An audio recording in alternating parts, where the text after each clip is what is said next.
The film opens with an old news broadcast featuring an interview about a massive and mysterious object appearing in Sonja Fjord. This location is the deepest mountainous waterway in the world, reaching depths of 1,300 meters below the sea.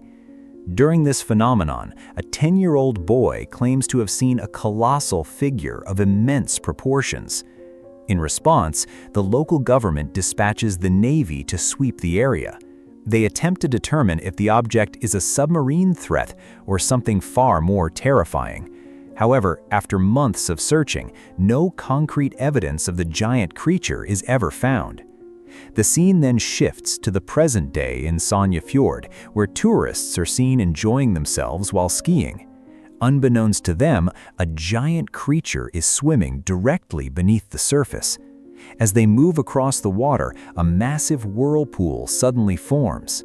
Both tourists are swallowed instantly, leaving no trace behind. A few days after the incident in western Sonja Fjord, we are introduced to Joan. She is a marine biologist who has just retrieved a hydrophone from the ocean floor. Once back in the laboratory, Joan begins to examine the data graphs and hears a heavy, unusual sighing sound. At that moment, her superior calls to request that Joan immediately conduct a water quality inspection in the village of Vangsnes. This request comes after reports of environmental damage caused by salmon farms. In addition to the pollution, there have been reports of extreme and strange behavior in marine animals. Joan immediately heads to the location. While in her car, she opens a video sent by his boss showing a disturbing sight where hundreds of fish are leaping out of the water and onto the land simultaneously. The scene shifts to a man named Avoldnes, the owner of the salmon farm suspected of being the source of the trouble. He is currently escorting Japanese investors who are interested in his business to the farm's location. On arrival, Avoldnes introduces the investors to his operator, George, and the farm manager, Eric. During the tour, Avoldnes explains his flagship technology called sonic lice. This system uses sound waves designed to repel parasites without the use of chemicals, ensuring the salmon remains premium and parasite-free. The explanation captures the interest of the investors, but they question the potential side effects on other marine life. In response, Eric explains that the system is equipped with safety features and alarms that can strictly control the radius of the waves. Later that afternoon, Joan finally arrives in the village of Vangsnes.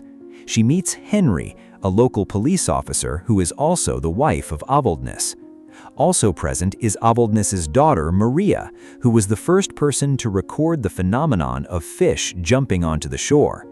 Following their meeting, Henry escorts Joan to the site of the incident. They find numerous nets and equipment destroyed by intense pressure coming from the seabed. This discovery makes Joan even more certain that something is wrong with these waters, and she decides to conduct an investigation at Avoldnes's salmon farm. Meanwhile, Maria and her two friends, Chato and Halvard, are embarking on a personal mission to create environmental awareness content. They suspect that her father's salmon farm is the cause of all the strange occurrences. They decide to investigate on their own to uncover the truth behind the phenomenon. Meanwhile, at the farm area, Eric is seen lowering the company's sonic lice equipment into the water. However, a strange event occurs during the process when George deliberately turns off the pressure warning alarm, effectively disabling the safety system. Shortly after, Joan arrives at the farm alongside a local fisherman named Olaf. Joan enters the facility to meet Eric, who is revealed to be her former partner. George, acting as the chief technician, welcomes Joan and shows her around. Afterward, Joan is given a room to stay overnight so she can continue her research.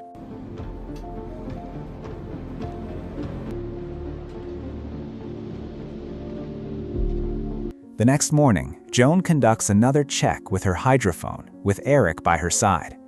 While the two are reminiscing about their past, a mysterious shape suddenly appears in the water. Later that afternoon, Maria, Chato, and Halvard are struggling to grow their channel because their content has very few viewers.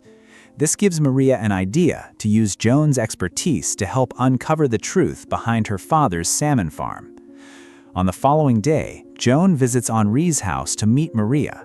After hearing her plan, Joan refuses to join because she feels it is out of her jurisdiction and should be handled by the Food Safety Authority instead. Following this encounter, Joan returns to the farm with her notes and requests the sonic lice log data from George. However, George's response is suspicious, as he refuses to provide the information. Sensing that something is being hidden, Joan decides to extend her stay at the facility. In another location, Alvness is giving a presentation to investors at an underwater hotel, which ultimately leads to a deal for large-scale production. Back at the farm, since the data has still not been provided, Joan takes the initiative by directly examining one of the salmon. Meanwhile, George is watching Joan and informs Eric that Joan is asking for the sonic lice data. Eric decides to grant access to the data, believing it will benefit their farm's progress. Once she has the access, Joan immediately conducts a brief experiment. She takes a living salmon heart to test its reaction to different sound wave frequencies.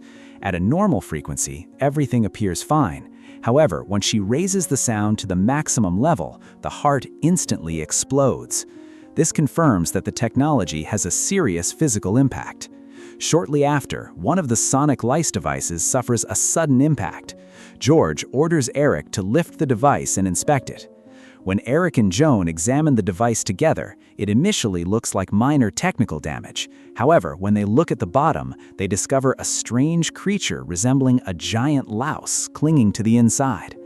Joan immediately begins to study it. As a marine biologist, she is shocked to find that she does not recognize the creature's structure or tissues, as it does not exist in any species database she has ever studied. Through her observations, Joan discovers a crucial fact. The creature contains bioluminescent fluid, a substance that emits natural light. This leads her to realize that the creature most likely originates from the deepest zone of the ocean, a place where sunlight never reaches. Only creatures from extreme depths typically possess this ability. In another development, the police find the jet ski that belonged to the two tourists from the beginning of the film. Strangely, they find traces of bioluminescent fluid inside the vessel. At the same time, Eric and Joan spot a school of salmon that appear to be eating something. Because the camera feed is unclear, Joan decides to dive down for a closer look.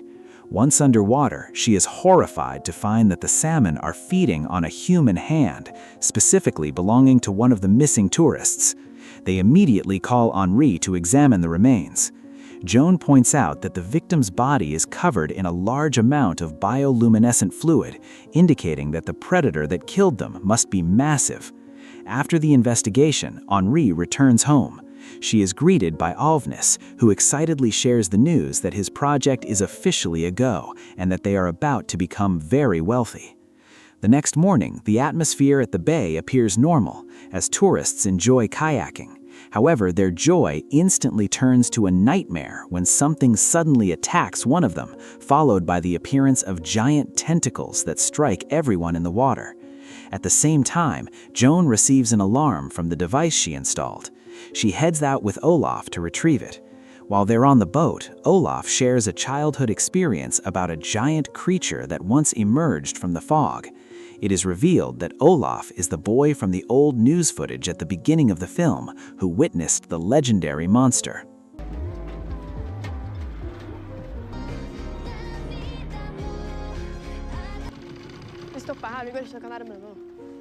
Meanwhile, on the coast, Henry and other police officers are left in a state of confusion. All the tourists who were kayaking have been found dead, with no survivors. The only thing left behind in one of the boats is a severed leg. In another part of town, Maria and her two friends arrive at Olaf's house to borrow diving gear. They plan to dismantle her father's sonic devices, believing they are the trigger for the animal's strange behavior. While there, they discover Olaf's childhood drawings and notes about the tentacled monster he saw years ago. Returning to Joan, after cross-referencing all the data, she finally reaches a terrifying conclusion. She connects the bioluminescent fluid found at various locations to the same creature. She realizes that the high frequency from the sonic lice technology has likely awakened something from the seabed and triggered its aggressive behavior. Without delay, Joan and Eric confront George to demand an explanation. Under pressure, George finally admits that he disabled the safety systems and increased the wave pressure under orders from Avildnes. Eric immediately contacts Avildnes during his meeting, but Avildnes tells them not to panic and promises to arrive soon. Later, as Avildnes is signing a contract at the underwater restaurant, he and the investors are shocked to see the severed remains of the attack victims slowly drifting past the glass windows. Back at the farm, Joan analyzes the module and matches it with the frequencies and creature samples caught in the equipment.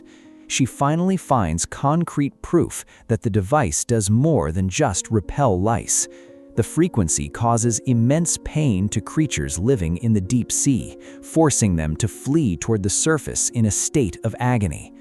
Avildnes finally arrives at the farm, but instead of shutting down the sonic lice as requested, he stubbornly insists on keeping it active for the sake of his massive profits. At the same time, Maria and her two friends, who have secured diving gear, set out to sabotage the equipment. Halvard dives down and releases the hooks holding the sonic lice, causing the device to sink even deeper into the ocean. Consequently, the water pressure increases and the sound frequencies spread powerfully toward the seabed. This triggers an immediate reaction from the sea lice below, leading to a brutal attack that results in Halvard's death. Fortunately, Maria and Chato were rescued by their father and the others just in time. At that exact moment, the facility's anchor cables begin to snap one by one. A thick fog rolls in, followed by the terrifying emergence of the Kraken, a colossal giant octopus. The Kraken attempts to attack Joan, who was left behind, but she narrowly survives by remaining perfectly still, like a statue.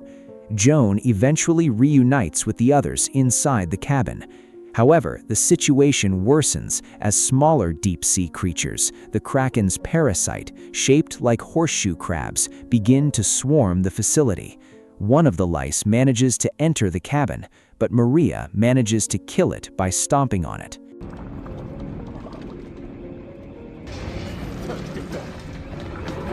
Despite their efforts, the situation becomes dire as the Kraken's tentacles begin to wrap around every part of the facility. During the onslaught, the Kraken grabs Maria and pulls her outside. Seeing his daughter being taken, Avildnes frantically strikes the tentacle with a metal pipe until the creature finally releases an unconscious Maria.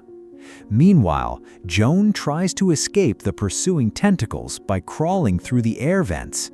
George, consumed by fear, tries to hide inside a freezer, only to find the lifeless body of Chato, who has been drained by a sea lice. Instead of running, George approaches the creature, which spits a thick fluid into his face. The Kraken then pulls the entire freezer into the water, resulting in George's death. Joan, still pursued by tentacles, finally reaches the operator's room. Exhausted and cornered, she nearly gives up as a tentacle begins to wrap around her neck. Fortunately, Eric arrives just in time. He deliberately starts the ship's engine to distract the Kraken, giving Joan a chance to escape with him. Meanwhile, Maria regains consciousness.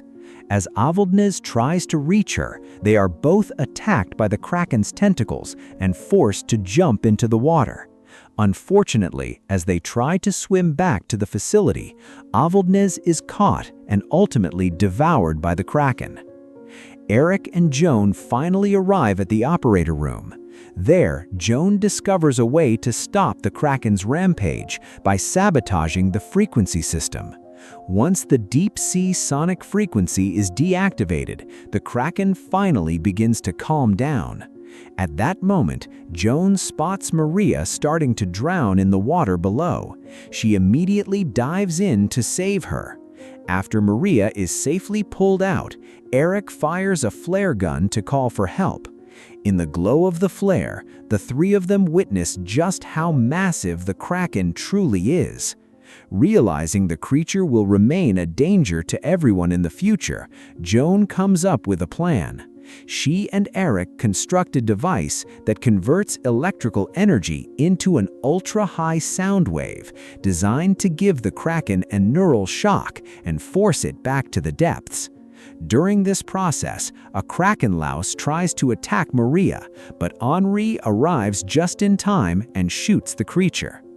Once the device is finished, Joan and Eric prepare to approach the Kraken. However, as Eric reaches for a rope, Joan decides to go alone. She asks Eric to take Henri and Maria to safety. Joan heads toward the thick fog where the creature is hiding. Upon arrival, she activates the device and drops it into the water. Shortly after, the Kraken emerges and attacks Joan's boat, dragging him down into the depths. As Joan comes face to face with the monster, the device explodes. The resulting frequency paralyzes the Kraken, allowing Joan to slip free from its tentacles. Back on the surface, Eric, Henri, and Maria search desperately for Joan, but they find no sign of her. Soon after, Olaf arrives with his boat and reveals that he has found Joan. Sadly, Joan has already passed away. The story jumps forward 1 year, showing Maria alone on a boat in the same bay. She has become obsessed with becoming a marine researcher just like Joan. However, the camera pans down to the ocean floor. In the midst of the wreckage, a large pulsating membrane is seen. The Kraken is not dead, but is instead breeding, meaning the threat has not truly ended. And that is the end of the story.